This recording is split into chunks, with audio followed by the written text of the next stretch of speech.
Preseason is over. Training camp is over. By the way, please tune in to Hard Knocks, the enemy's way.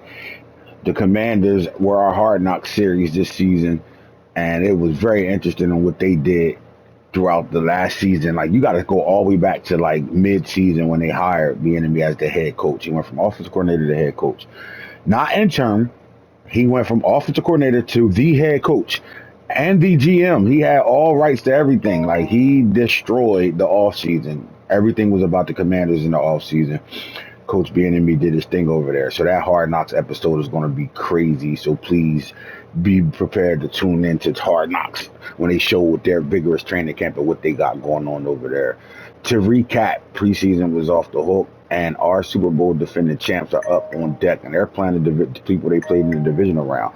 Mr. Patrick Mahomes is coming to Houston to take on Shedeur Sanders and the Houston Texans. The last time these two teams played, it was a real big-time beatdown by the Houston Texans on their way to their first championship with Coach Prime at the helm. The ring ceremony will happen at this game, so we don't want them to have Super Bowl hangover. Everybody was gunning for them. You saw that during the draft. A lot of Colorado players were taken, and a lot of guys that Coach Prime talked about over the course of the offseason, training camp. When he talked about it at the draft combine and things like that, when he was talking about the players he mentioned, any player he mentioned, guys marked them on their draft board as well. Everybody wants to go through that same recipe Coach Prime went through. Now everybody wants a younger football team, and they feel like they can coach the younger guys up to it. And his strategy was strictly this. It's not that I'm getting young talent and think that, younger kids are going to be better than the veterans. We're going to struggle when we play veteran-based teams. We understand that. The NFL is a different monster. But the closer you are to a college program, the more the kids are buy-in, the more your football players are buy-in, right? He was noted for saying in the NFL, the difference between college and NFL, in his opinion, is you got players on the team making more money than the coaches. How do you tell them anything? And they making more money than you. So when you getting these guys on their rookie deals and all that, you still got fresh, he called it virgins, right? Virgins to the NFL. These guys are coming from colleges where they, especially his college, Colorado, they coming from universities where they were very disciplined.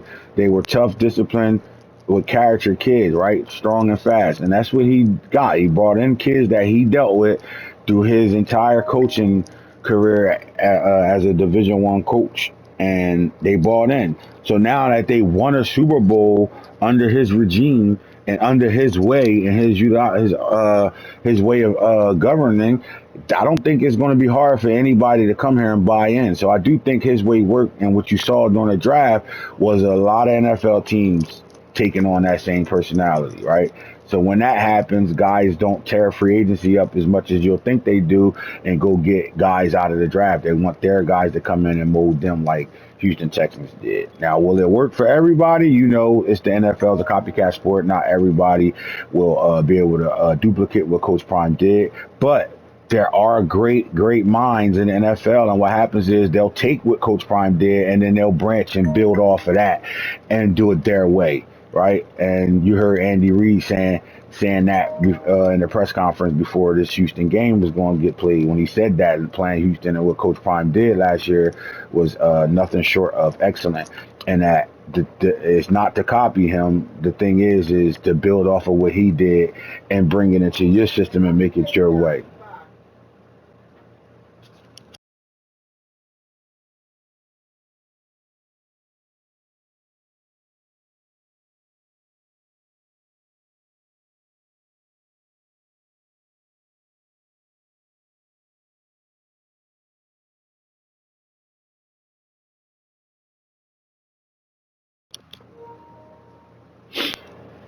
So you've seen it throughout the NFL now. Everybody, we gave Coach Prime on the Skid show. They gave Coach Prime an A+ still with his draft, right? But he was vocal on a lot of guys that he thought will fall to them, didn't fall to him. Especially Harold Perkins. That was the guy he wanted, and the 49ers came down and got him. That was a guy he wanted. He ended up getting his lineman back, Savion Washington. He made a trade with the Baltimore Ravens to better get his players. And that's the thing, quoting Coach Prime, just because the draft is over doesn't mean that you can't do things to be able to put your team in a situation and still get some of the things you want, right? And the luxury they had is they won a Super Bowl. So anybody on their team is a hot commodity, so they can trade and get to the players they want, right? The thing is, they're coming into a new season. You thought they had a young offensive line the year before, and they was able to win the Super Bowl with, you know, four rookies starting on the offensive line and one sophomore in a sense. They traded away and they started. If you go to their depth chart, they're not starting. They don't have the same offensive line that they had last year. And some say that's suicide, right? Because you get one more year of development with this offensive line.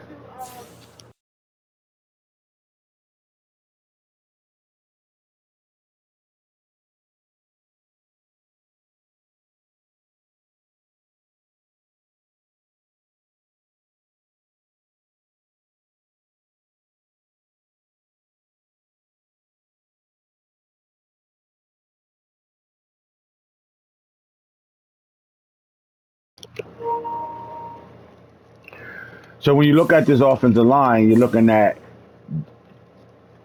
look at Gerard Christian Lich is starting left tackle over Paris Johnson, who did a hell of a job. Now, Coach Prime said that Paris Johnson, he came in and not in shape. Like he wasn't disciplined to the off-season program and things like that, so he got to earn his job back. They're also looking to move him to another position at the same time, right? We're going to talk about that because there's a lot of, you know, unjust going on in this program. But Keenan Green continues to keep his job there. But at center, they bring in Shador Center, Van Wells. They bring in Tank Wells, Bam Bam. They bring in Bam Bam.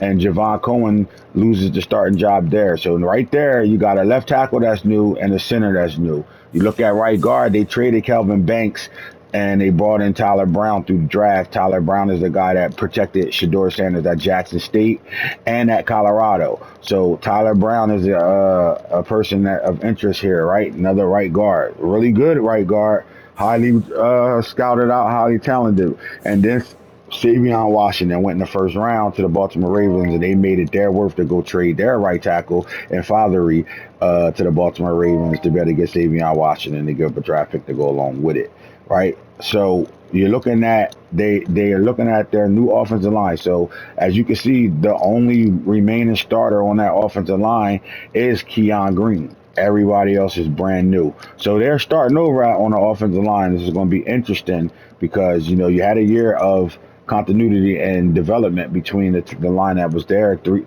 know, three of those guys aren't even in the building anymore.